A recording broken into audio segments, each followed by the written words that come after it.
Student degree ক্লাসরুমে তোমাদের সবাইকে স্বাগত। আজকে তোমাদেরকে দেখাবো ষষ্ঠ শ্রেণীর পরিবেশ বিষয়ে মডেল কোশ্চেন নাম্বার 4 নম্বর সেটে। প্রথম প্রশ্ন, হিমাটাইট যে ধাতুর আকরিক সেটি হলো সোনা। 2 আছে পাললিক শিলা হলো বেলে পাথর। 3 আছে একটি জীবাশ্ম জ্বালানি নয়, এটি হবে খড়। আর তামা ও টিন মিশিয়ে তৈরি হয় ব্রোঞ্জ। ভিতে আছে এসআইতে বলের একক হবে নিউটন। 6 আছে প্রদত্ত কোন খাদ্য শৃঙ্খলটি ঠিক? ঘাস থেকে ঘাস ফড়িং অপশন এ দাগ হবে ঘাস ফড়িং ব্যাং থেকে সাপ থেকে বেজি। তো বেজি সাপকে খায়, সাপ ব্যাঙে খায়, ব্যাং ঘাস ফড়িংকে খায়, ঘাস ফড়িং ঘাসে খায়। পরের প্রশ্নের দৈর্ঘ্য পরিমাপ ও ক্ষুদ্রতম এককটি হলো ডেকামিটার। আর বস্তুর উপরিতলের পরিমাপ যে রাশি দিয়ে প্রকাশিত হয় সেটি হলো ক্ষেত্রফল। আর গভীরতা বৃদ্ধি পেলে তরলের চাপও বৃদ্ধি পায়। 10 দাগে আছে চাপ সমান বল ডিভাইডেড ভাগ 10 দাগে আছে চাপ সমান বল ভাগ ক্ষেত্রফল। সূত্রটি থেকে পেরেকের ক্ষেত্রে চাপ বাড়ানোর কোন নীতিটি কাজে লাগানো হয়েছে হবে ক্ষেত্রফল কমানো হয়েছে। তো চলে যাই 2 দাগে। 2 এর 1 আছে কি কি মিশিয়ে ইস্পাত তৈরি করা হয়? তবে লোহা ও কার্বন।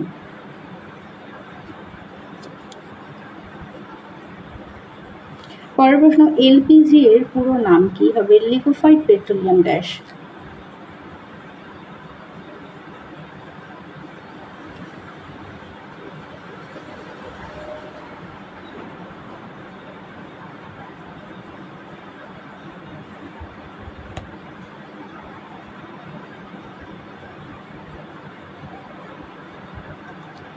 শূন্যস্থান পূরণ করো।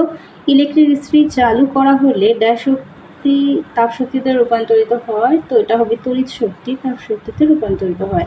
এরপর আছে একটি নবীকরণযোগ্য শক্তির উৎসের নাম, এটি হবে সৌরশক্তি।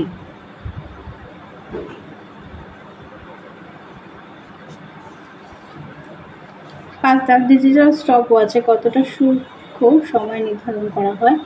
তো এটা হবে 1 সেকেন্ড 100 ভাগের 1 ভাগ।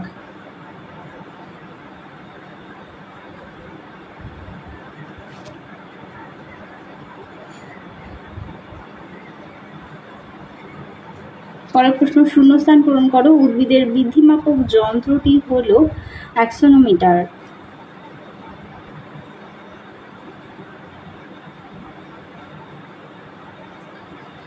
পরের প্রশ্ন দেখো, শূন্যস্থান পূরণ করো। 1 কিলো পাস্কাল সমান ড্যাশ পাস্কাল হবে 1000 পাস্কাল।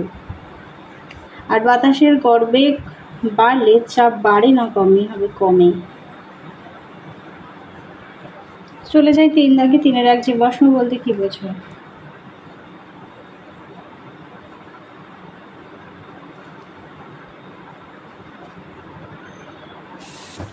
নিউ 3 দাগে আছে ম্যাগমা কাকে বলে?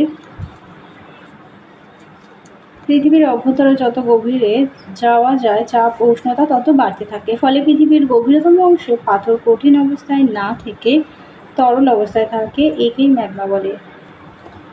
চলে যায় 4 দাগে। 4 এর 1 দাগ। বেগের এসআই এককটি হলো হবে মিটার পার সেকেন্ড।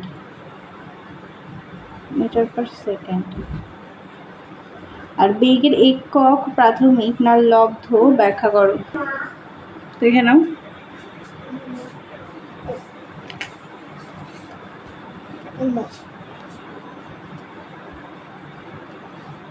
দুই দাগে আছে স্টপ ওয়াচের দুটি ব্যবহার। তো এখান থেকে যে কোনো দুটি ব্যবহার তোমরা লিখবে স্টপ ওয়াচের। দেখো স্টপ ওয়াচের এখানে ব্যবহার দেওয়া রয়েছে।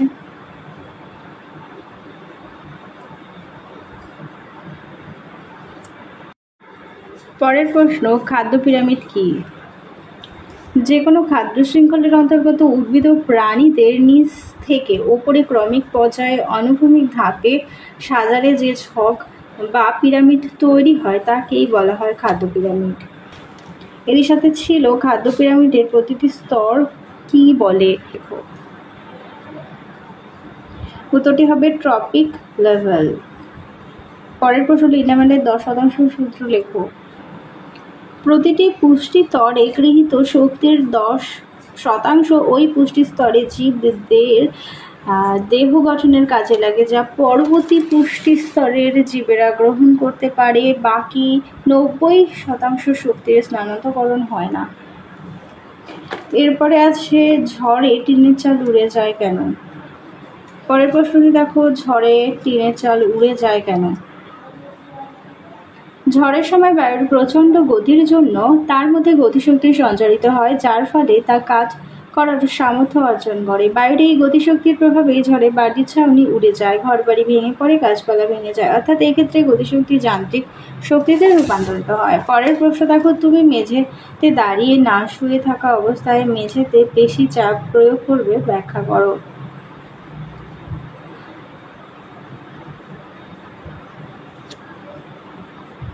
তো এটা হবে দাঁড়িয়ে চাপ প্রয়োগ করব। তো ব্যাখ্যাটা হবে, দাঁড়িয়ে থাকলে শরীরের ওজন কেবল পায়ের ওপরই থাকে, তাই মেঝের ওপর বলের সৃষ্টি হয়। তো পরের প্রশ্ন, বাঁধের তলদেশ চওড়া করা হয় কেন। তো এখান থেকে দেখে নাও।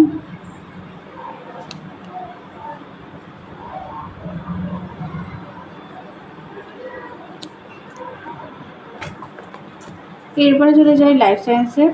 প্রথম প্রশ্ন, হৃৎপিণ্ডের যে প্রকোষ্ঠ থেকে অধিক অক্সিজেনযুক্ত রস সারা দেহে ছড়িয়ে পড়ে তা হলো বাম নিলয়।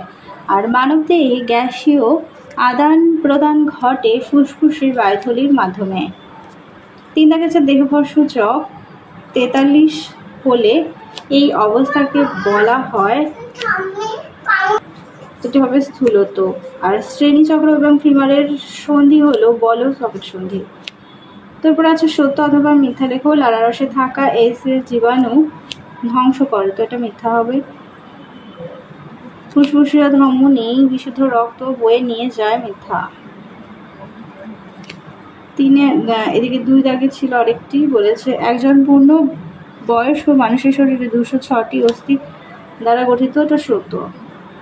4 দাগ, দেহ ভর সূচক নির্ণয়ের সূত্র হলো দেহ ভর সূচক ওজন বাই উচ্চতা স্কয়ার, এটাও সত্য। চলে যায় 3 দাগে, শিরা ধমনীর একটি পার্থক্য লেখো আর শীত রক্তকণিকার একটি কাজ। তো এটা পাবে তোমরা 6 কা বই 246 পেজে। তো এখান থেকে উৎস বিষয় সমেত তোমরা শিরা ধমনীর পার্থক্য লিখবে। পরের প্রশ্ন দেখো, শীত রক্তকণিকার কাজ।